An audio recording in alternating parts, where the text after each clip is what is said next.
被誤指攻擊 Andy 陳零九唱公關危機傾訴心聲。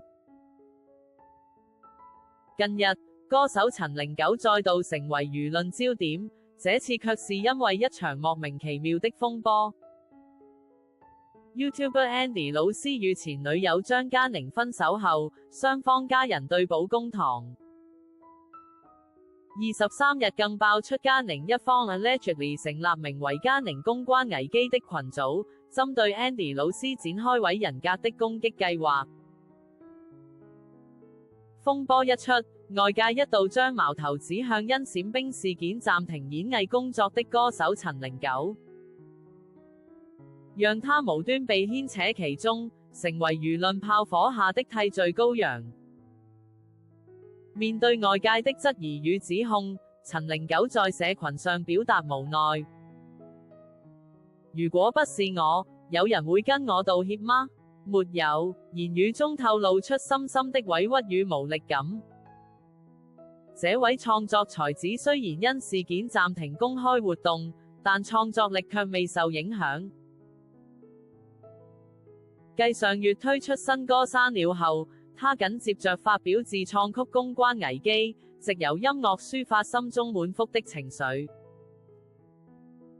公關危機的歌詞意有所指，直擊事件核心。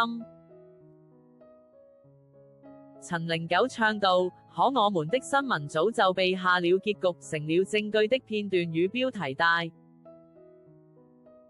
這是一場愛的公關危機，要是愛能有公關團隊，或許我們都能被原諒一回，只是誰願意聽真話太累。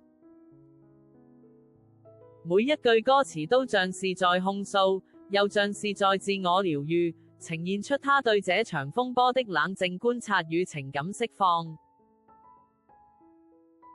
釋出的影片中，陳零九戴着帽子壓低帽檐，只露出鼻子和下巴，以他一貫低沉且帶感的嗓音演唱，似乎將近幾個月以來的委屈煩悶全化作旋律。網友觀察後紛紛推測，陳零九此舉或是在為未來復出做鋪墊，但他本人則強調，這首歌是講現象，而不是講自己，沒有要復出，只是寫歌。儘管如此，粉絲仍為他的才華與堅持感到欣慰，留言表示支持。希望這位創作才子能在風波過後早日回歸舞台，繼續以音樂感染人心。對陳零九而言，創作不僅是工作，更是他面對困境的一種方式，是他整理心情、釋放情緒的重要出口。這首公關危機不僅展現出陳零九對事件的獨特觀點，也提醒外界，公眾人物在輿論風暴下的不易。